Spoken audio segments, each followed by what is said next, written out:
Gravando. Belezinha, então. Então vamos às tarefinhas que eu tinha prometido e entreguei com atraso. Então essa aqui é uma das tarefinhas, né, que eu prometi. Tá aqui o guia de estudos.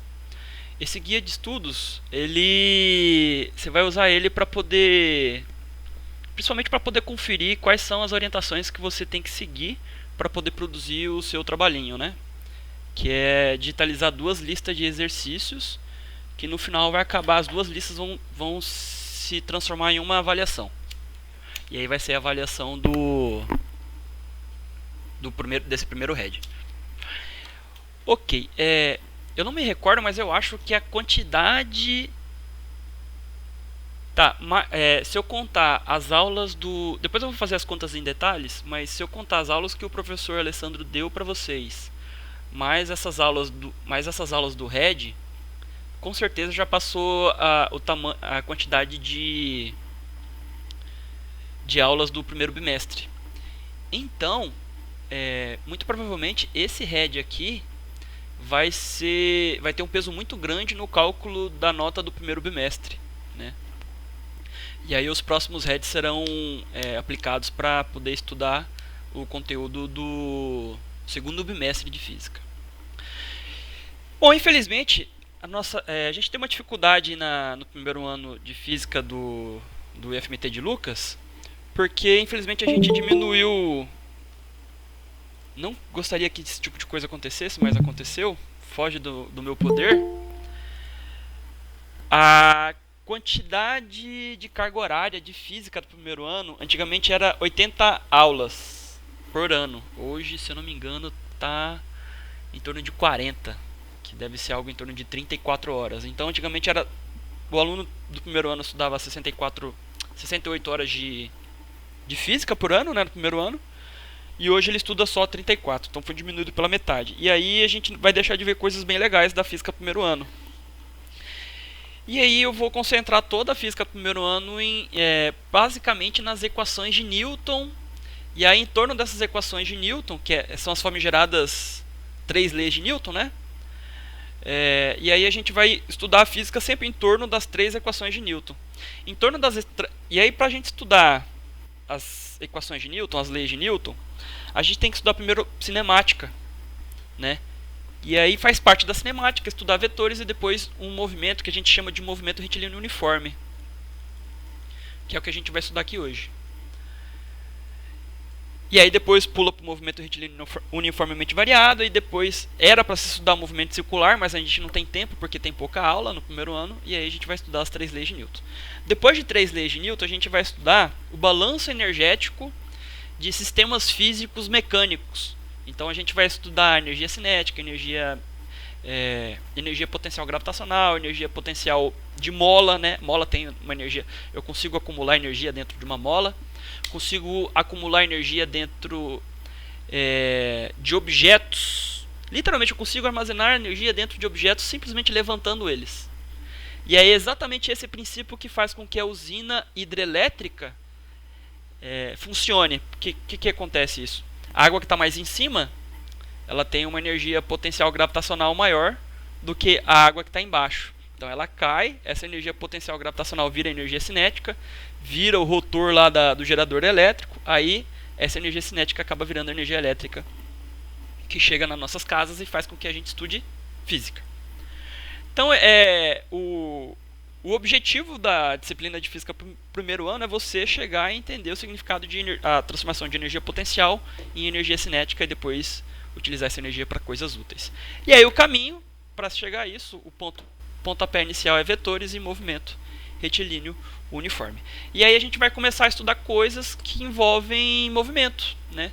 Só que aí pra gente... antes de já entrar em detalhes no conteúdo, deixa eu pegar ainda no pé do guia. Aqui existem 3 videoaulas que você pode abrir para poder assistir. E são coisas que... São videoaulas que elas são roteirizadas. O professor que produziu elas fez um negócio bem feitinho. Está roteirizado, está bem ensaiadinho. Então tem coisas que com certeza vão acrescentar nas coisas que eu estou falando aqui, né? E outra coisa também, essa videoconferência ela está sendo gravada e vai ser hospedada no meu canal de YouTube. E aí você vai procurar lá no YouTube Celso First, só que o First não tem a letra E. Meu sobrenome tem, mas eu tirei a letra E aqui. Ok. Depois você vai ler... eu não sei se eu disponibilizei. Deixa eu ver aqui a plataforma Moodle. Era pra ter deixado aqui a plataforma Moodle aberto. Deixa eu abrir a plataforma Moodle aqui. Cadê?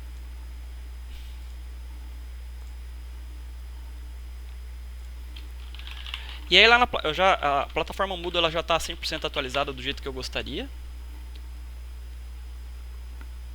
E aí vamos aproveitar e falar dos anseios dos meus alunos. Eu fiquei sabendo que existem alunos que estão com bastante dificuldade de produzir a lista.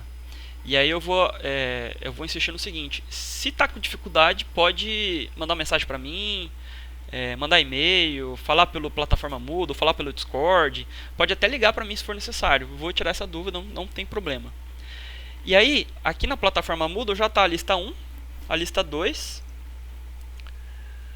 o plano de trabalho Red, acho que isso aqui está atualizado, não lembro, e o guia de estudos. Aqui dentro dessa pastinha eu coloquei algumas anotações que eu venho fazendo para poder estudar com vocês. Então, esse primeiro aqui é um exercício resolvido, alguns exercícios resolvidos, e o segundo é um exercício resolvido, ou pelo menos a explicação de um exercício que eu passei para uma colega de vocês.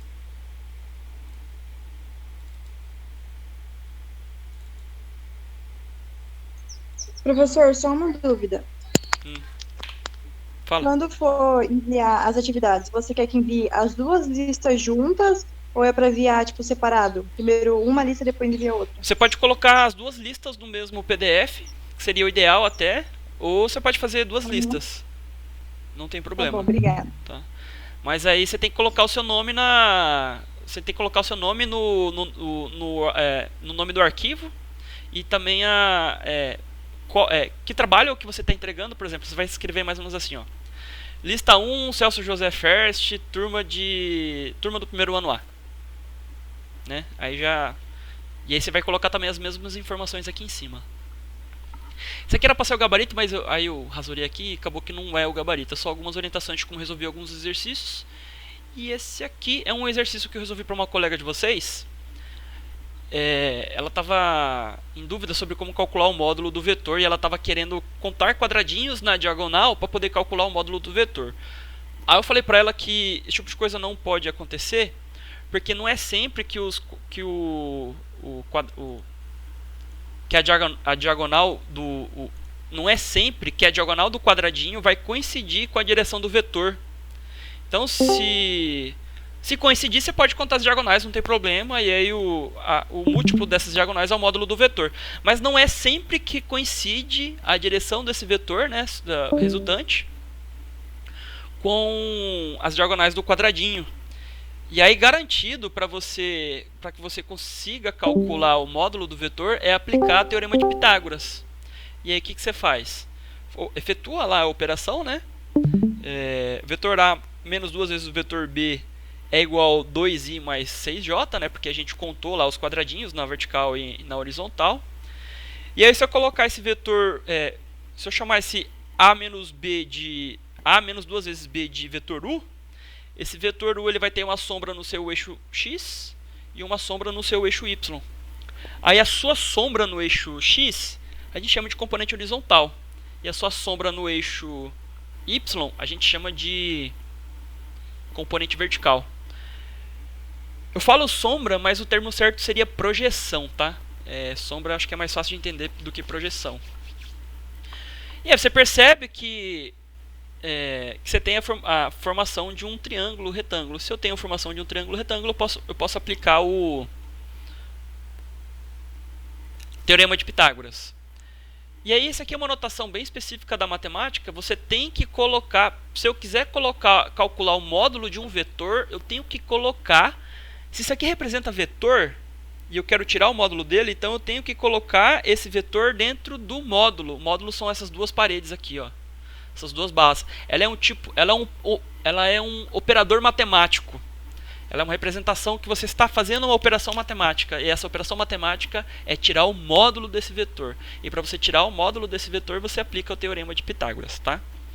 Então, se você colocar aqui o módulo do vetor e não tiver essas barras, está errado. Se não tiver a barra, você tem que colocar do outro lado da igualdade uma representação vetorial. E isso aqui representa vetor. 2i mais 6j representa vetor. Então, beleza, a gente tira aqui o teorema de Pitágoras.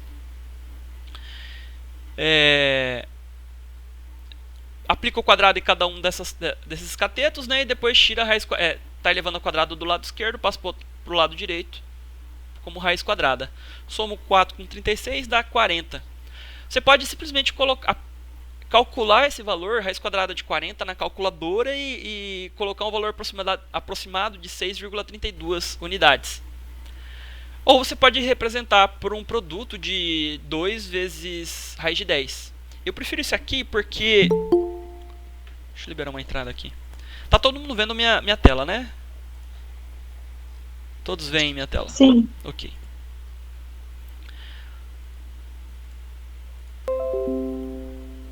Ou você pode colocar...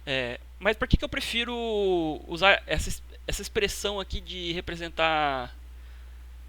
colocar raiz quadrada? Porque eu acho que fica mais elegante, tá? Tem essas coisas de professor de física e de matemática. Ele acha representar o tamanho o módulo do vetor U mais elegante, representar por esse produto, do que colocar um valor aproximado. O professor de matemática e física gosta de deixar as coisas bem exatas, né? Então eu não sei qual é o valor exato da raiz de 10. Então deixa só 2 vezes raiz de 10 e tá bom. E é claro que aqui, né, dessa linha para cá e para cá, deixa eu aumentar aqui o zoom. O que eu fiz aqui? 40 é a mesma coisa que 4 vezes 10. E quando eu tenho uma situação de raiz quadrada de um produto, isso é igual a raiz quadrada de cada uma dos fatores, né? Então, raiz quadrada de 4 vezes 10 é a mesma coisa que raiz quadrada de 4, depois vezes raiz quadrada de 10. A raiz quadrada de 4 é 2, aí fica 2 vezes a raiz de 10. Eu coloquei aqui, você não precisa colocar o n, mas é só para deixar bem claro que toda vez que eu tirar módulo de algum vetor, eu tenho que encontrar... quando eu vou aplicar isso, fazer uma aplicação disso para o mundo real, né? Eu tenho que levar em consideração que toda vez que eu calcular o módulo de vetor, eu tenho que lembrar que tem uma unidade de medida envolvida. Tá? Como a gente só está literalmente só trabalhando com vetor, a unidade de medida envolvida aqui é simplesmente algo genérico. Ou você pode representar simplesmente pela letra 1, não tem problema. E aí está uma aplicação de vetores aqui na física. Isso aqui é tudo matemática, né? Isso aqui é uma área da matemática, apesar de ser muito estudada pelos físicos. E esse aqui é a aplicação da matemática na física. Então, o que significa esse vetor E? Ele tem a componente horizontal e a componente vertical. Vetor E significa campo elétrico. Você vai ver isso no terceiro ano do ensino médio. Tá? Então eu posso ter um campo elétrico apontando na horizontal com intensidade de 10 newtons por coulomb e uma componente do mesmo campo elétrico, mas na vertical, apontando para cima com 3 newtons por coulomb. Coulomb é a unidade de carga, né? Você aprendeu lá no nono ano que existem as cargas elétricas, né? E aí as menores cargas possíveis são o elétron para carga negativa e o próton para carga positiva. E aí a carga elétrica é medida em coulombs. Você deve ter aprendido também calcular força no nono ano, né? E aí lá você aprendeu que intensidade de força é Newton. Então eu posso ter um pedaço de força sendo aplicado na horizontal para a direita e um pedaço de força sendo aplicada na vertical para baixo, né? É o que significa esse sinal negativo aqui, né? Enquanto esse aqui está apontando para a direita, esse aqui está apontando para baixo porque é sinal negativo. Posso ter um vetor velocidade, aí já está entrando aqui na cinemática, né, no movimento retilíneo uniforme. Eu posso ter um vetor velocidade apontando para a esquerda, por esse motivo tem esse sinal negativo. e está variando 250 metros. Esse meu objeto está percorrendo uma distância de 250 metros por segundo na direção horizontal. Então ele está indo para a esquerda, ele está se afastando da origem para a esquerda. E aqui eu tenho uma aceleração. Essa aqui é a unidade usual de aceleração, que é metro por segundo. Quanto que varia de velocidade metro por segundo a cada segundo? É isso que significa essa unidade aqui. E aí vocês reparem aqui, ó. Eu expliquei para vocês o que significa o vetor I e o vetor J, né? O vetor I é o vetor unitário na direção horizontal e o vetor J é o vetor unitário na direção vertical. Só que quando a gente pula para... Essa aqui é a notação da matemática. Quando a gente pula para a física, o vetor unitário muda de nome, ele se chama versor, e em vez de aparecer essa setinha aqui em cima da letra, a gente põe um chapéu. Físico e matemático entendem as duas notações, tá? É só essa aqui é a notação de físico e essa aqui é a notação de matemático. Tá aqui, ó. I é na direção horizontal, J na direção... I e J estão... se eu olhar de uma maneira global, I, J, K, I é uma direção horizontal, J também é uma direção horizontal, só que perpendicular a I, e o K é uma direção vertical. Beleza? É como se... Olha aí para sua mesa, você certamente deve estar próximo de alguma mesa, né? O vetor I, ele está apontando na horizontal da sua mesa. O vetor J está apontando na outra horizontal da sua mesa, de modo que I seja perpendicular a J. Você pode imaginar a quina da sua mesa, né? E o vetor K, você pode representar o seu vetor K se você colocar a sua lapiseira, a sua caneta nessa quina apontando para cima, né? Aí seria o eixo vertical e o vetor unitário K para cima. O vetor unitário K a gente só vai estudar no terceiro ano, às vezes não, mas se for um bom ensino médio, às vezes vê sim. Geralmente comigo vê o vetor unitário na direção vertical. Se for um péssimo ensino médio, caso eu fique doente, que é bastante recorrente, a gente não vê não. Ok, então a gente pula aqui para cinemática. Aqui, como que está a lista 2 do RED? Uma aluna entrou em contato comigo e falou que vocês estão com muita dificuldade e pediu para ficar só na lista 1. E aí eu falei, não, vou fazer a lista 2 para dar mais trabalho para vocês, mas não vai ser nada muito mais elaborado do que a lista 1. Então eu acho que eu consegui fazer de um jeito que não ficasse tanto quanto vocês gostariam. Ou seja, eu estou espremendo o bagaço para ver que se sai algum sumo, né, da inteligência de vocês, né, que é esse bagaço aí. Mas também não é tanto quanto eu gostaria de tirar de vocês. Então, tá aí, ó. São 4 questões. Só que das 4 questões, 3 tem itens, né? Mas não é nada muito difícil não, tá? São contas bem simples e aqui eu explico como fazer, até o final dessa videoconferência eu vou explicar como fazer essas transformações aqui, tá? Eu separei um exemplo aqui. E esse aqui é uma questão, eu acho que é a mais elaborada de todas, tá? Questão 5. Mas também não é difícil e eu acho que eu separei algum ponto, deixa eu ver. Faltou isso. Mas tudo bem, eu pego essa questão aqui no livro e eu explico ela. Ela deve ter alguma questão resolvida no livro, deixa eu ver aqui. Gente, eu vou ter que sair daqui, peraí. Vou ter que fechar a janela, calma aí.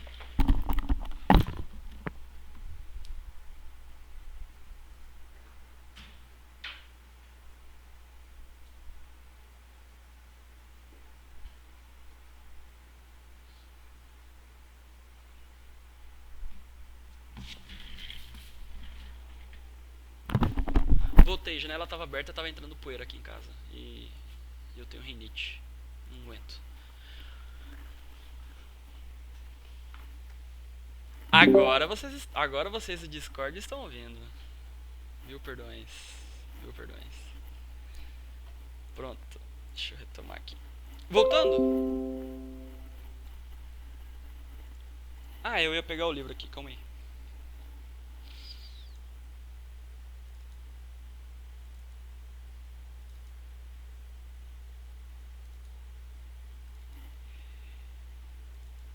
Eu já deixei esse livro disponível para download aqui na plataforma Moodle. Então você vem aqui no Moodle de Física, você abre esse link aqui, ó. Alguns alunos tiveram dificuldade de abrir ele, mas foi no celular.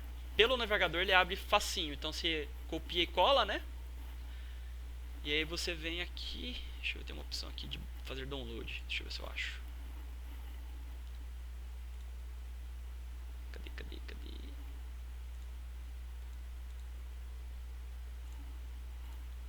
Baixar. Aí você baixa. E aí esses são os capítulos dos livros. Os capítulos que você vai ler vêm desse livro aqui. Então você vai abrir o capítulo. Tô com ele aberto aqui, né? Você vai abrir o capítulo 7 para você tirar suas dúvidas. E o capítulo. Qual capítulo? Qual outro capítulo? Deixa eu ver. O capítulo 2, 3. E os capítulos 2 e 3. Então é capítulo 2 e 3 e 7 que você vai ler. Tá? Esse tipo de informação tá aqui no guia. Deixa eu ver se eu acho. O guia.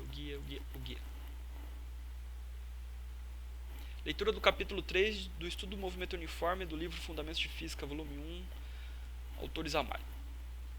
E aí tem também as minhas notas manuscritas. Então, retomando aqui, no livro, eu vou mostrar uma questão para vocês. Deixa eu ver, capítulo 30, já vou deixar ela pronta aqui. Que eu vou pegar uma questão parecida da Alissa para resolver com vocês. Então, deixei uma hora, eu acho.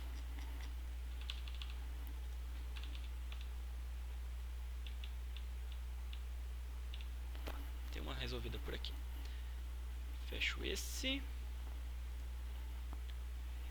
Bom, então eu vou explicar. Eu separei 2 arquivos PDF aqui para poder explicar o conteúdo de movimento retilíneo uniforme. Eu acabei de fazer isso aqui. Eu fiz isso aqui mais pra mim do que pra vocês. Tipo, mais que pra relembrar, tipo fazer um roteirinho, né? Um roteirozinho sobre movimento retilíneo uniforme. E aí eu abri o slide aqui de movimento retilíneo uniforme e percebi que ele não é tão elaborado assim. Aí eu pensei, vou fazer então esse algo mais elaborado, mais detalhista, né? Então o movimento retilíneo uniforme, ele é um tipo de movimento, ele é o tipo de movimento mais simples que a gente tem na física e é por ele que a gente começa a estudar a física, né? Então, lembra que eu falei para vocês, o objetivo é a gente entender como que a energia, o que é energia, que é um tipo de conceito difícil de definir, assim como é difícil de definir cultura dentro de sociologia, dentro da física é difícil de definir o conceito de energia. Mas geralmente energia a gente define assim, como uma quantidade que ao fim ela é posta para para colocar coisas em movimento, né?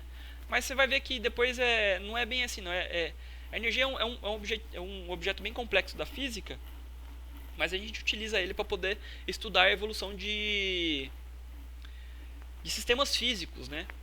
E aí a gente para chegar ao entendimento de energia, então a gente começa com o movimento retilíneo uniforme.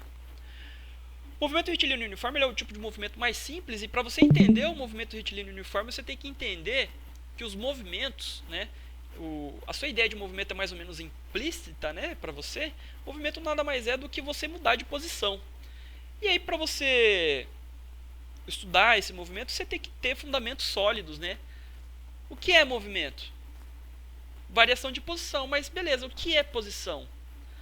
Posição é a sua distância em relação a um ponto de referência. Geralmente, a gente coloca esse ponto de referência como sendo a origem do sistema. Sob esse ponto de referência é zero, tá? Quais seriam bons pontos de referência? Uma cidade, Por exemplo, eu sempre digo, quando a gente fala de uma cidade aleatória no interior, a gente sempre coloca essa cidade como em referência à capital. Vocês sempre vão ver isso, por exemplo, no jornalismo, né? Lá no Jornal Nacional, por exemplo, ou Jornal da Record, qualquer jornal desse grande. Aconteceu, sei lá, qualquer coisa lá na cidade de Lucas do Rio Verde, que fica a 350 quilômetros da capital de Cuiabá. Então a capital de Cuiabá é o ponto de referência, zero tá lá, e a uma distância de 350 quilômetros na vertical, indo para o norte, está a capital da agroindústria, né? Lucas do Rio Verde. Então sempre a gente tem que ter um ponto de referência, né? E aí eu posso ter vários tipos de posições. Geralmente a posição ela é rotulada pela letra X. Quando essa posição ela é na horizontal, e quando essa posição está na vertical, ela é representada no ensino médio pela letra Y, e no ensino superior a posição vertical ela é representada pela letra Z. Tá? E aí x1, x2, x3, x4 são exemplos de posição. Não significa que a partícula estava na posição 1, depois automaticamente pulou para a posição 2, 3, enfim, isso aqui são só exemplos de posições, tá? E essas posições são sempre em relação à origem. E aí, muito importante, a gente aprendeu lá no plano cartesiano da matemática, né? Deixa eu ver, acho que eu tenho esse plano cartesiano aberto em algum lugar aqui.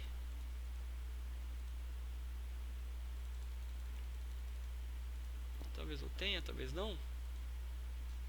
Não tenho. Aqui talvez. Aqui talvez. Aqui. Aqui é uma trajetória, né? Mas se essa trajetória for uma linha reta, esse aqui fica parecido com aquele plano cartesiano lá da matemática. Vou escrever aqui que fica mais fácil. Plano cartesiano. E aí todos os valores que ficam à direita de x são positivos, e todos os valores que ficam à esquerda de x são negativos, né? Outra coisa também, por exemplo, aqui você lembra que eu falei para vocês que quando um vetor ele aponta para a direita ele é positivo, e quando o vetor ele aponta para a esquerda ele é negativo? Muitos não entendem por que motivo a gente faz isso. As pessoas imaginam assim, é meio que convenção dos cientistas, dos professores. Na verdade é um pouco de convenção, mas ele tem uma explicação um pouquinho mais profunda. E aí fica mais fácil de entender por que as coisas apontadas para a direita são positivas e por que as coisas apontadas para a esquerda são negativas. É simplesmente pelo seguinte. Primeiro vem a convenção. A convenção diz o seguinte, que os valores crescem para a direita e diminuem para a esquerda. Os valores crescem para a direita, para cima, né? E diminuem para a esquerda. E é para você ficar mais fácil de entender, a gente agora vai... Para você ficar mais fácil de entender por que para a direita é positivo e a esquerda é negativo, eu vou introduzir na sua mente, vou doutriná-lo a ensinar o significado de deslocamento. O deslocamento ele é uma definição muito clara da física, tá? Ele é simplesmente o seguinte: ele é a distância entre a posição inicial e a posição final. E para você calcular esse deslocamento, você pega a quantidade da posição final e subtrai dessa posição final um valor da posição inicial. Então isso aqui é literalmente uma definição, não é nada de lei.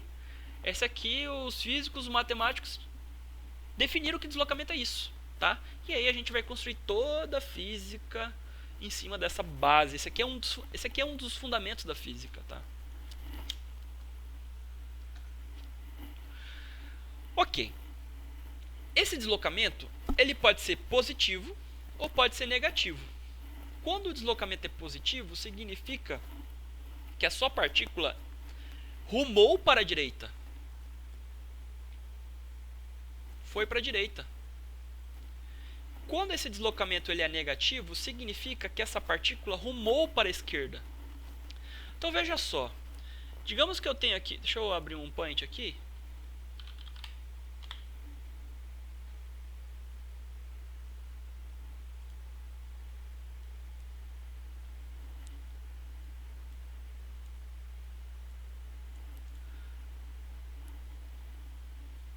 Acho que um bloco de notas é melhor, peraí.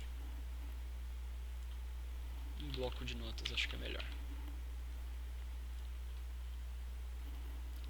Então digamos que eu tenho uma situação que uma partícula estava na posição inicial menos 3 metros.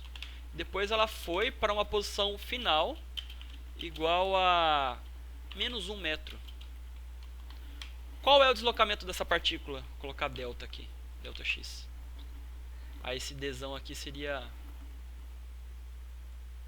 esse dzão aqui seria o delta x aqui. Qual que seria o deslocamento então dessa partícula? É a posição final menos a posição inicial, né? E esse zero aqui, ó, esse rótulo aqui significa zero, tá? Tem gente que confunde com a letra O. Ora, então, o deslocamento em x é igual a posição final que vale menos 1 menos posição inicial que vale menos 3, né? Vale menos 3. Menos com menos é mais, então fica menos 1 mais 3. Quanto que é menos 1 mais 3? 2. Então o deslocamento dessa partícula foi de 2 metros, positivo 2 metros. Ou seja, ele apontou para a direita, né? Ele saiu daqui de menos 3 e andou 2 unidades para a direita. Por isso que aparece o positivo aqui. Mas se a gente inverter, digamos que a partícula estava na posição inicial menos 1 e foi para a posição final menos 3.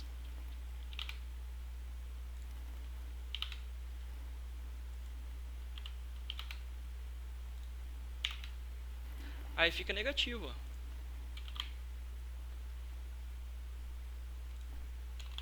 Ou seja, o deslocamento foi para a esquerda. Então acho que fica fácil de entender, né? Porque que vetores apontando para a direita são positivos e vetores apontando para a esquerda são negativos. O mesmo efeito acontece quando eu imagino deslocamentos para cima e para baixo, né? Que situações que eu tenho deslocamento para cima? Lançamento de foguete. Lançamento para baixo, uma pedra caindo. Eu tenho uma situação que eu tenho deslocamento ao mesmo tempo na horizontal e na vertical? Sim. Lançamento de projéteis. Deixa eu ver se eu acho aqui um.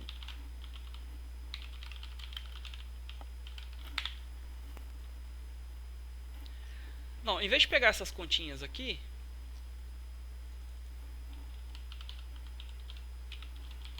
vou pegar esse exemplo aqui.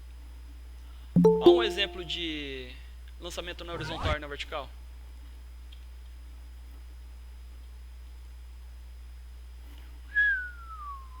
Então, né, é o joguinho Angry Birds, né? Essas contas aqui de lançamento lançamento de projéteis é exatamente essas aulinhas de física aqui, ó. É a aplicação literalmente dessas aulinhas de física aqui, ó. Que tem os montes no YouTube e nos livros de física. Fala, galera. Todas essas continhas aqui, elas estão dentro do joguinho Angry Birds. Então esse aqui é um exemplo de movimento na horizontal e outro movimento na vertical, né?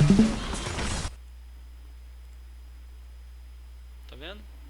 A composição de dois movimentos. Todo mundo já jogou esse joguinho, até eu. Ah, esse aqui é o professor que vocês... Deixa eu abrir aqui, tem gente pedindo pra entrar. Tem mais gente? Acho que não.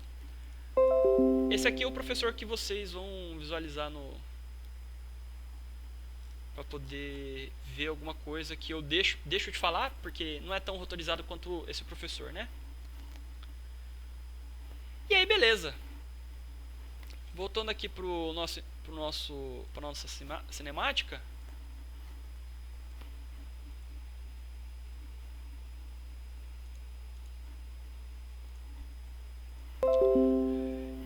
Agora que eu defini posição, agora que eu defini deslocamento, eu vou definir velocidade escalar média. Beleza? Antes de estudar a velocidade, posição pode ser representado por um vetor. Deslocamento também é representado por um vetor. Velocidade também é representado por um vetor. Esse ΔT aqui, que significa intervalo de tempo, não é representação de vetor, tá? Esse deslocamento aqui em cima é vetor, mas é como se fosse um... É como se fosse um vetor vezes um número, né? Que a gente aprendeu nas nossas aulas de vetores, né? Não é esse aqui que eu quero, não.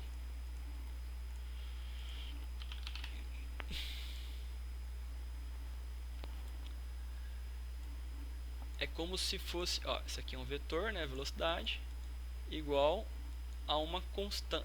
um valor, um número, literalmente, né? Vezes um vetor. Aí esse vetor seria o deslocamento. E esse K aqui seria 1 dividido por ΔT, que é o intervalo de tempo. Beleza?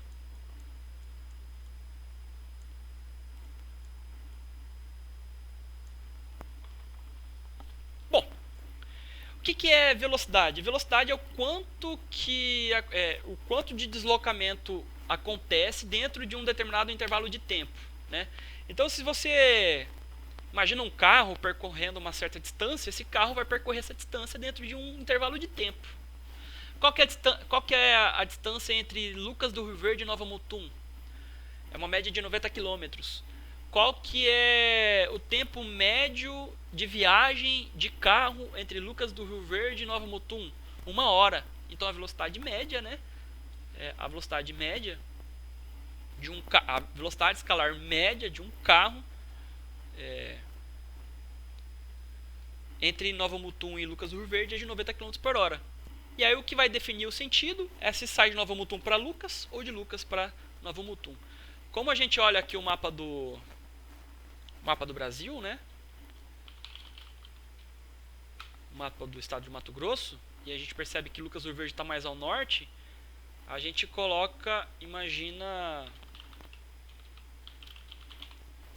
a gente imagina que o sentido positivo seria de Lucas a... O sentido positivo seria de... O sentido positivo seria de Nova Mutum para Lucas, e o sentido negativo seria de Lucas para Nova Mutum. Claro, imaginando que isso aqui fosse uma linha reta, né? Fosse uma linha reta. Na prática, como que funcionaria a velocidade? A velocidade ela funcionaria assim, ó. Essa aqui seria a trajetória do carro, né? A trajetória do carro, mais ou menos parecido com o que está aqui.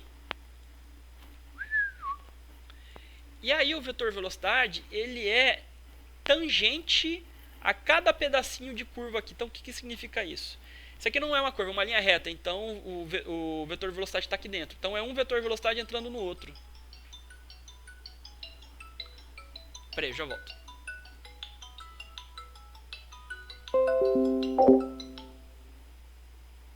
Amor? Oi. Tô em aula agora. Ah, Daqui a pouco eu te retorno. tá.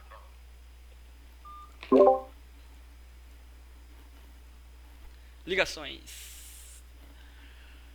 E aí chegando aqui na curvinha, esse vetor velocidade ele seria tangente a essa curva, a cada ponto dessa curva aqui, ó. Aí vai um vetor velocidade entrando na bundinha do outro. Tal como eu ensinei pra vocês lá, soma vetorial, né? Aí vai um entrando na bundinha do outro, um entrando na bundinha do outro, até chegar aqui em Lucas do Rio Verde. E aí a soma de todos esses vetores, né, daria um vetor velocidade médio apontando de Nova Mutum até Lucas do Rio Verde, com um tamanho equivalente a 90 km por hora.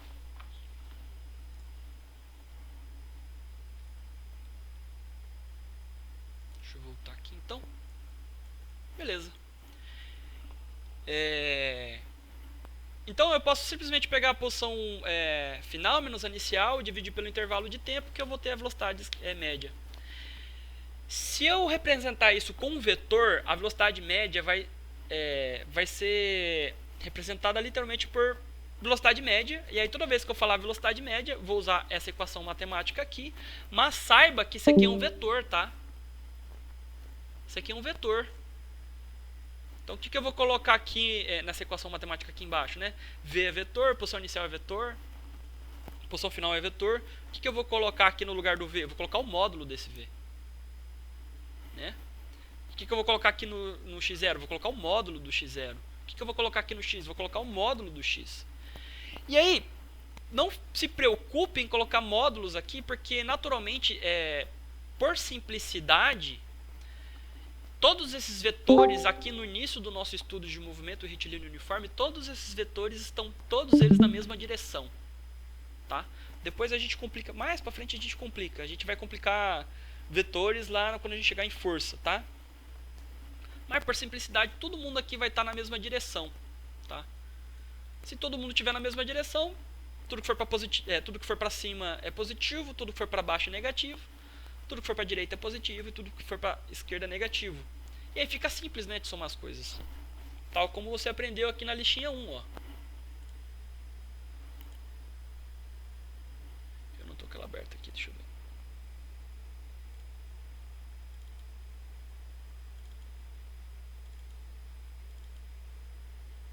Você aprendeu aqui na listinha 1, né? Deixa eu ver um exemplo de... Tem B, mas... Aqui, ó. 2B menos C. É um vetor para a direita, menos um vetor... um vetor para a direita, menos um vetor para a esquerda. Mas aqui no caso... Como Professor? Oi. Acho que é na questão 2, no item de letra... Deixa eu ver, acho que é a letra C. Ou letra D, ou a letra B, não lembro agora. Mas, tipo assim, tem um ali que ele pede para você fazer menos C, né?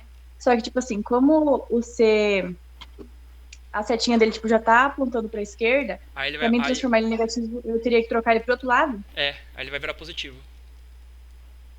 Então eu deixo ele assim, igual ele tá. Não, peraí. Vai ser assim, ó, deixa eu ver. Deixa eu escrever aqui no overleaf. Não, acho que aqui no point mesmo, acho que vai dar.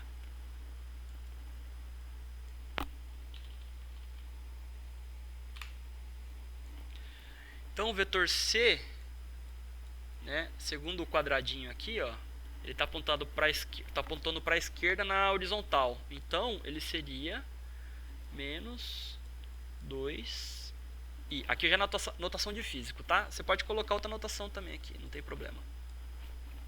Essa aqui é a minha notação de físico. Como o exercício pede menos C, então o que acontece? Menos C é a mesma coisa que menos 1 vezes o vetor C. Se esse menos 1 está multiplicando do lado esquerdo da equação, ele tem que multiplicar do lado direito da equação. Aí ele vai ficar assim, ó. Menos 1 vezes menos 2i. Menos com menos é mais.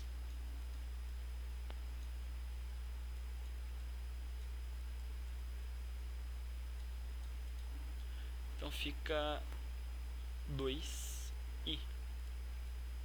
Qual que é o efeito de multiplicar por menos 1? Muito mais do que pegar o vetor que está para a direita e apontar ele para a esquerda, é simplesmente mudar o sentido dele. Então se um vetor está apontando para a direita e multipliquei ele por menos 1, agora ele vai apontar para a esquerda. Se eu tenho um vetor apontando para a esquerda, multipliquei ele por menos 1, agora ele vai agora ele vai apontar para a direita. Você entendeu? Aí é por isso, enquanto C está apontando para a esquerda, menos C vai apontar para a direita, simplesmente porque ele é o oposto de C. Tá? Tá bom, obrigada. De nada.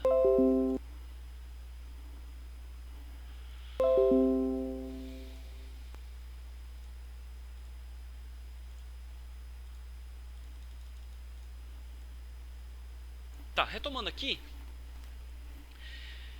Então essa equação que eu estou tirando aqui é o seguinte. Dentro das situações mais simples possíveis, você imagina uma linha esticada e pendurada. Sobre essa linha esticada e pendurada, eu tenho uma formiga andando sobre ela e ela só pode ir para a esquerda e para a direita, né? E aí você pega, digamos que você vai começar a medir a posição dessa formiga exatamente no segundo 0. E no segundo 0, essa formiga vai ter uma posição inicial que eu vou chamar de x0. Se eu comecei a estudar o movimento a uma posição 0 e nessa posição 0 inicial, né, no caso, né? Se eu comecei a estudar o movimento na posição inicial e eu startei o cronômetro exatamente nesse ponto, significa então que o instante inicial é igual a 0 segundos. Então, de uma maneira muito geral, o tempo inicial, na grande maioria das vezes, o tempo inicial é sempre igual a 0 segundos. Tá? E é por esse motivo, então, que essa equação daqui de cima vira velocidade igual posição final menos posição inicial dividido pelo tempo.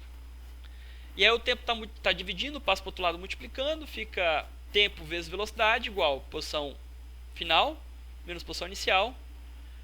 E aí eu posso reordenar essa equação matemática para essa de baixo. O povo chama de só sorvete, mas eu vejo uma palavra pornográfica aqui, ó. Não vou falar sobre ela porque eu estou gravando.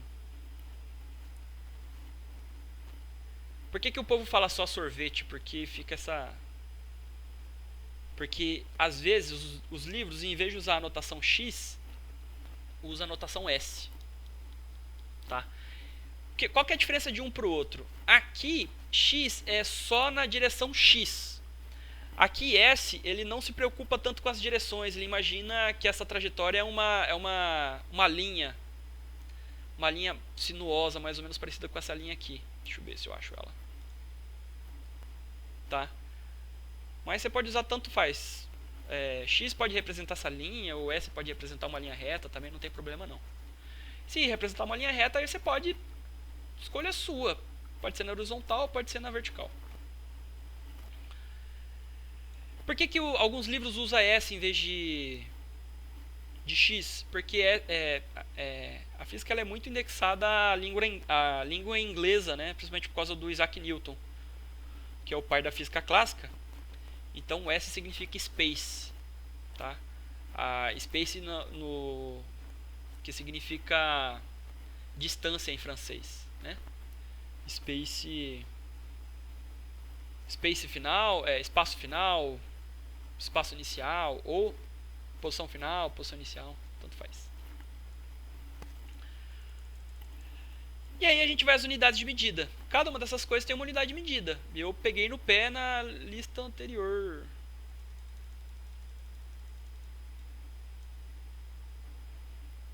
Pegador de bergamotas. Daí. Bom, enfim. Eu já fechei o PDF, mas...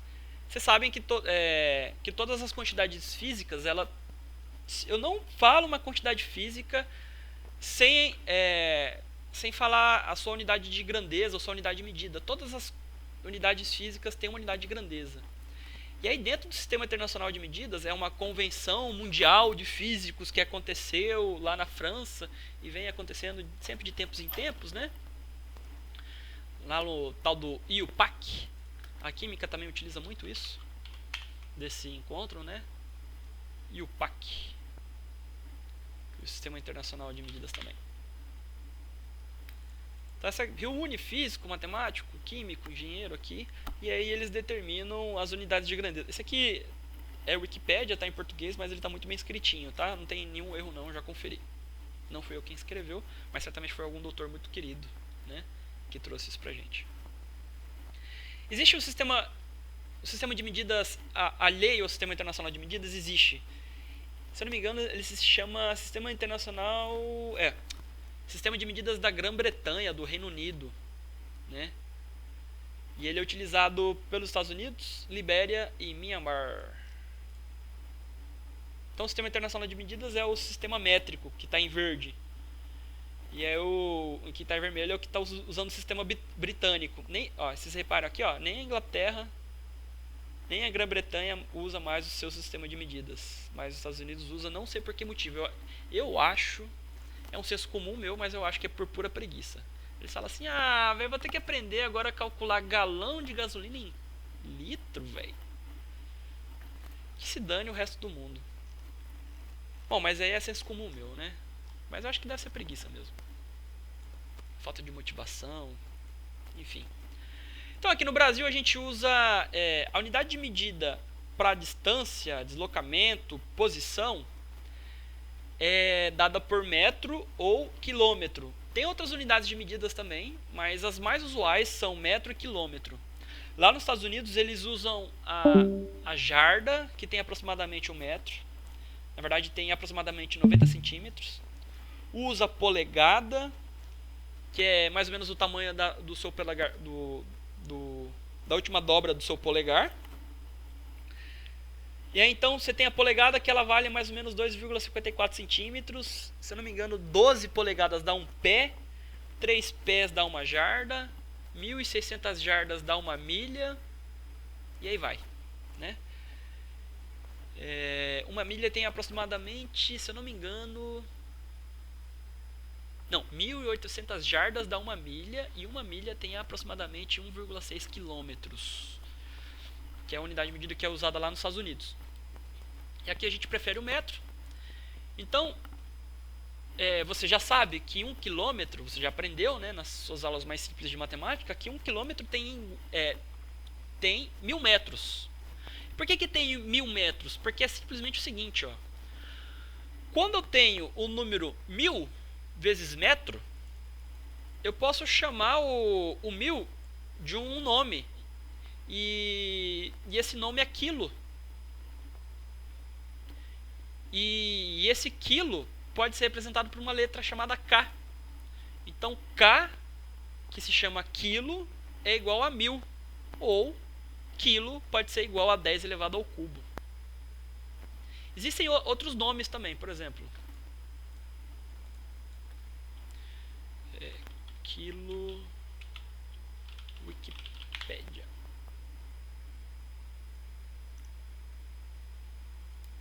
Existem outros nomes também, por exemplo, ó, o hecto de hectare é 10 elevado ao quadrado. Mega é 10 elevado a 6. Giga, 10 elevado a 9. Tera, 10 elevado a 12. Vai até iota. Centi, de centímetro, é a mesma coisa que 10 elevado a menos 2. Ou 1 dividido por 100. Mili é a mesma coisa que 10 elevado a menos 3. Ou 1 dividido por 1.000. Micro, de micróbio, etc., é a mesma coisa que 1 dividido por 1 milhão. Nano é a mesma coisa que 1 dividido por 1 bilhão. Aí vai até iocto. Então, dentro da biotecnologia, vocês vão utilizar muito dessas ordens de grandeza aqui. Eu tenho certeza que até o final do curso técnico em biotecnologia, vocês vão estar sabendo cada um desses nomes aqui, ó, até mais que eu. Eu sei mais ou menos só esse torno aqui, ó. A partir de nano eu não lembro, e a partir de tera também não lembro, mas porque já são números muito grandes, né?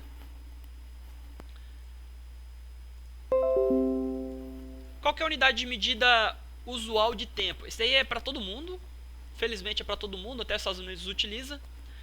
É básico, né? Ou ele é representado por segundo, ou ele é representado por hora. Mais vezes por segundo do que hora, tá? Às vezes é representado por minuto, mas segundo é muito mais utilizado. E aí você tem que saber, ó, que 1 hora é igual a 3.600 segundos. E essa informação eu vou utilizar aqui para resolver algumas questões. E a unidade de medida de velocidade é metro por segundo ou quilômetro por hora. E aí você tem que saber o seguinte. É muito fácil de entender, por exemplo, 3 metros por segundo. Qual é o significado de 3 metros por segundo? Que você pulou uma distância de 3 metros em 1 segundo. Se você corre com essa distância, né, com essa velocidade, certamente você vai vencer uma certa distância em quilômetros dentro de um intervalo de tempo em horas, né, se você percorrer de uma maneira indefinida. Então, por exemplo, se eu percorro 3 metros por segundo, em 1 hora eu vou percorrer quantos quilômetros? Ou seja, qual é a minha velocidade em quilômetros por hora? Aí eu dou um exemplo aqui, ó. 1 km por hora significa que eu estou percorrendo em quantos metros por segundo? Bom, como que eu quero descobrir isso, né? Que número que eu vou pôr aqui no lugar de metros por segundo para dar, que somando todos esses metros por segundo vai dar 1 km por hora. Eu faço da seguinte maneira, ó. Começando aqui do lado esquerdo da equação, 1 km dividido por hora é a mesma coisa que 1.000 metros aqui em cima, dividido por 3.600 segundos. Então o que eu fiz aqui, ó? Quilômetro é a mesma coisa que o número quilo vezes metro. Então, no lugar do quilo, eu vou colocar 10 ao cubo. Hora é igual a 3.600 segundos. Então, no lugar da hora, eu vou colocar 3.600 segundos. Eu vou lembrar que 3.600 segundos é a mesma coisa que 3,6 vezes 10 elevado ao cubo. Né? E a notação científica, para quem estuda biotecnologia, cara, notação científica você tem que... Joguei pra você uma notação científica, você tem que fazer pra mim na hora, velho. Biotecnólogo que não sabe notação científica é um biotecnólogo de bosta. Ó a palavra forte aí, ó. É pra motivar você, eu tenho que aprender notação científica. E aí, se você tiver com dificuldade, eu vou estar disponível sempre para poder te explicar como funciona a notação científica, tá? Então, 3.600 é a mesma coisa que 3,6 vezes 10 elevado ao cubo. Tem um 10 ao cubo em cima, 10 ao cubo embaixo. Corta. Então, qual que é o significado disso? Que 1 km por hora é igual a 1 dividido por 3,6 vezes metros por segundo. E aí, ó, 3,6 está dividindo, passa para o outro lado, multiplicando. Então, qual que é o significado disso? Essa equação é igual a essa. Só que elas estão em roupas diferentes, tá? Estão só em roupas diferentes, mas a essência é a mesma. Essa equação de baixo é mais fácil de entender. Por que ela é mais fácil de entender? É o seguinte: se você está andando a uma velocidade de 1 metro por segundo, então em 1 hora você vai percorrer 3,6 km. É mais fácil de entender. Beleza? Por que essa aqui é mais difícil de entender? Por causa do seguinte, ó. Se você está andando 1 metro dividido por 3,6 a cada segundo, ao final de 1 hora você anda 1 km. Então é difícil de entender, né? Então essa aqui é mais fácil de entender. Ou seja, se você está andando 1 metro a cada segundo, em 1 hora você vai percorrer 3,6 km. Tá, então como que eu vou utilizar... essas duas informações aqui, ó, eu vou utilizar para poder transformar, por exemplo, 45 km por hora em metro por segundo. Como que eu faço? Aplico a regra de 3. 45 km por hora está para x metros por segundo. 3,6 km por hora está para 1 metro por segundo. Aplico aqui a regra de 3. 45 sobre 3,6, x dividido por 1 é a mesma coisa que x igual a 45 dividido por 3,6. Essa divisão resulta em 12,5, ou seja, 45 km por hora é uma velocidade que é equivalente à velocidade de 12,5 metros por segundo. Qual que é a relação entre esses dois números? Que se eu percorrer 12 metros por segundo durante 1 hora, eu vou percorrer uma distância de 45 km. Tá? Então, velocidade de 12... eu posso literalmente igualar, tá? Se eu colocar, por exemplo, aqui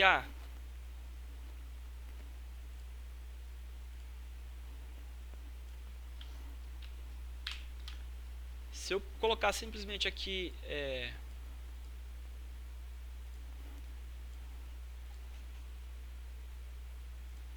né?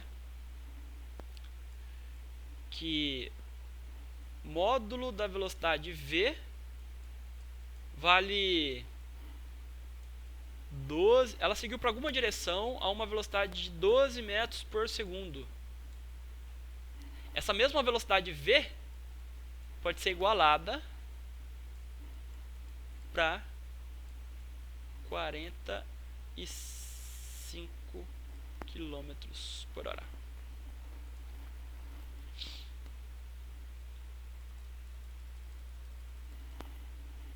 Ok.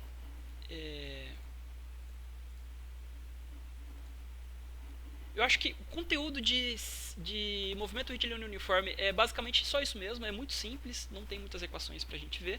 Próximo RED a gente vai estudar movimento retilíneo uniformemente variado. E aí eu tenho que combinar uma coisa com vocês.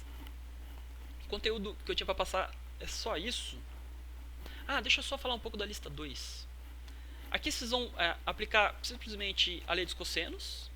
Eu peguei esses dois exercícios de uma lista que o Alessandro fez com vocês, então certamente alguns de vocês já fez, né? Deixando claro que esse θ é o menor ângulo entre as direções de x e y. Por exemplo, x e y tem dois ângulos entre si, né?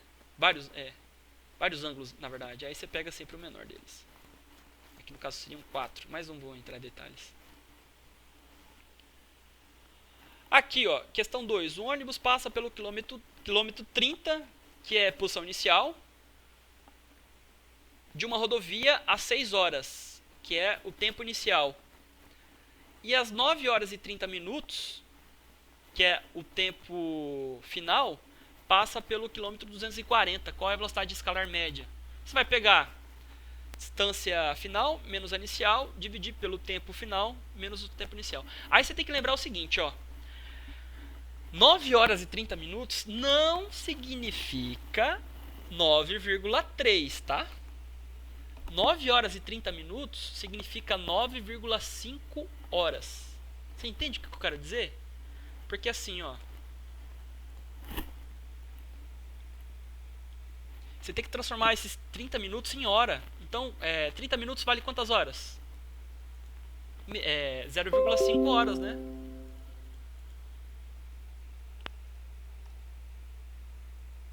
Deixa eu escrever esse aqui. Aqui, achei.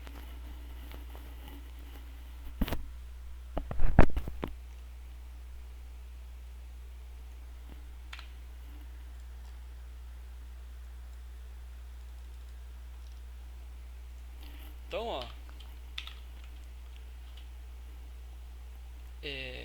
9 horas e 30 minutos é a mesma coisa que 9 horas mais 30 minutos. 30 minutos é a mesma coisa que 0,5 horas, metade de uma hora, né? Porque uma hora tem 60 minutos, né? Uma hora tem 60 minutos. 30 minutos, então, é metade de uma hora. Logo, 9 horas e 30 minutos é igual a 9,5 horas. É uma informação muito importante para você resolver essa lista aqui. Então, qual que é a equação matemática que você vai utilizar para poder resolver a questão 2? Essa.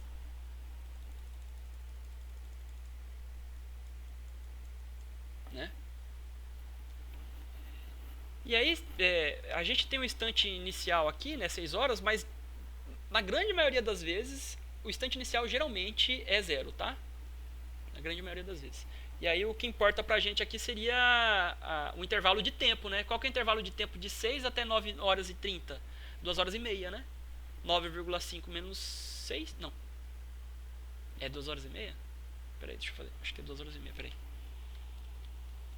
Quem faz 3 horas e meia. Quem faz conta é a calculadora. Eu só penso e crio. A calculadora não cria. Mas enfim. Aí você calcula a sua velocidade escalar média. Tá. Aqui, ó. Transforma as unidades de medida abaixo para km por hora. Você vai fazer a regra de 3 que eu expliquei aqui. Então, qual que é o algoritmo? Qual é a receita de bolo para fazer o item 1, 2 e 3 das questões 3 e 4? A receita de bolo é esse PDF aqui, ó. Essa aqui é a receita de bolo. Tá vendo? Você vai seguir os passos que estão aqui. Então não é nada muito complicado, não. É claro que tem alguns numerozinhos aqui, tá? 2 vezes raiz de 10, 2 vezes π, 2 dividido por π. Você vai ter que colocar isso aí na calculadora, tá? Não tem jeito. E aí, ó, Compara essa equação matemática aqui, ó. É dada uma função horária de um carro que é igual a S igual a 100 mais 80 vezes T, onde S é medida em quilômetros e o tempo em horas. Aí eu peço para você, olhando essa equação matemática, qual é a posição inicial do carro em relação à origem do sistema. Aí você vem aqui, nesse PDFzinho aqui, você vai olhar essa equação aqui, ó. O professor falou que isso aqui é a posição inicial. E o número que está multiplicando o tempo é a velocidade. Você entendeu? Então, ó, comparando com aquela equação daqui do PDF, eu descubro quem é a posição inicial do carro e também descubro quem é a velocidade, né? Mas aqui não está pedido, tudo bem. A posição do carro quando o tempo vale 2 horas, então no lugar do tempo aqui você vai colocar 2 horas, você vai obter a posição final do carro. E o instante de tempo em horas quando o carro atingir a posição de 500 km. Então essa é a posição final, né? No lugar da posição final aqui é o S. Então você vai colocar 500 aqui e vai isolar o tempo. Easy peasy lemon squeeze. Continha, depois que você substituir o 500 aqui, né? Isso aqui vira continha de 7º ano. Você aprendeu lá no 7º ano, lá em 2000 e... Deixa eu ver. Até 2020? Sei lá em 2017, né? Quando você estava lá no 7º ano. Quem faz conta é calculadora. Estou só estimando. Isso aqui você vê, ó, o movimento uniforme eu só coloquei 2 questões, é porque depois que você estuda esse slide aqui fica fácil de entender. Eu vou subir esse slide aqui. Tem algumas informações que vai ajudar você. Aqui tem um algoritmo, né, de como aqui tem um algoritmo de como calcular metro por segundo. Eu quero saber quantos quilômetros por hora é 1 metro por segundo. Eu pego esse valor de metro por hora e multiplico por 3,6. Aí eu obtenho o resultado em quilômetros por hora. Você faz o contrário quando você quer descobrir em metros por segundo.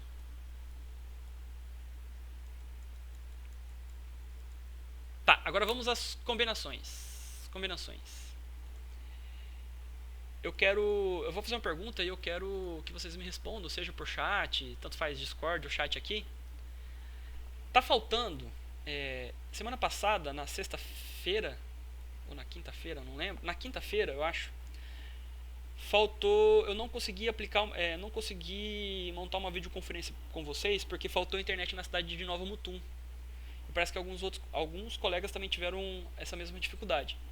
Então eu estou devendo uma videoconferência para vocês. Aí eu quero perguntar para vocês se vocês têm disponibilidade para fazer essa videoconferência amanhã, sexta-feira. Pode ser qualquer horário, a partir das 7 horas da manhã até 22 horas da noite. Tá. Me diga aquele que não tem disponibilidade, né? Porque aí a gente vai fazer um horário em torno dessa pessoa que não tem disponibilidade. Tipo, tal horário eu não posso, professor. Só me diga os horários que vocês não podem, tá? Só manifeste aqueles que tem algum horário que não pode. Esse horário eu não posso, professor. Esse horário da tarde eu tenho médico, esse horário da tarde eu tenho que cuidar da criança, esse horário da tarde eu tenho que limpar a casa, enfim. Tá, eu vou marcar então amanhã às 6 horas da tarde, ou amanhã às 16 horas da tarde, 4 horas da tarde na verdade, tá? Deixa eu ver, acho que eu coloquei isso no guia. Professor, Eu coloquei às 15, mas pode mudar. 15 horas não da tem tarde como, amanhã. tipo, ser tipo, sei lá, 15 horas pra mim fica melhor, porque às 4 eu não vou estar em casa. Não, tudo bem, então 15 horas amanhã, tá? Então, vou refazer a pergunta. Amanhã, videoconferência, 15 horas da tarde. Tá todo mundo ok com isso? Eu vou gravar ela e vou subir no YouTube também, tá? Essa videoconferência vai ser... Eu vou resolver alguns exercícios da lista, das 2 listas. Então, pode ser rápido ou pode demorar. Mas aí, o importante é você pelo menos pegar o máximo de tempo possível, Não tem problema você ficar meia hora, uma hora, depois você fazer qualquer tipo de compromisso, entendeu? Mas é importante você dar pelo menos uma comparecida. Vou gravar e vou subir no YouTube também, tá? Então tá todo mundo de boa, né? Professor, Hum, para mim seria melhor às 4 horas, por causa que meu irmão, ele tem videoconferência todos os dias nesse horário. Aí eu tenho que interromper a aula dele para poder entrar na minha aula. então eu vou fazer assim, Aline. Eu vou gravar a videoconferência e vou subir ela logo depois que eu terminar, que vai ser por volta das 16h30. Pode ser? Aí você vai acompanhar no YouTube. Tá bom, qualquer coisa, se eu não conseguir acompanhar, eu acompanho no YouTube. Aí, e Obrigada. outra coisa, depois que eu subir no YouTube, eu vou estar disponível no Discord. Então você pode chegar lá no Discord e tirar dúvida comigo. Ok, muito obrigada. Então é isso. O que tem pra hoje de física é só isso. Vamos ver se meu time foi campeão. Antes de encerrar aqui. Não foi nada. Ganhou o Vertigo. Parabéns. Está ganhando o próximo mapa. Beleza. Então agora a gente pode encerrar com felicidade. É MD3. Mas MBR vai perder, não vai ganhar esse campeonato. Abraço. Vai sim, vai sim.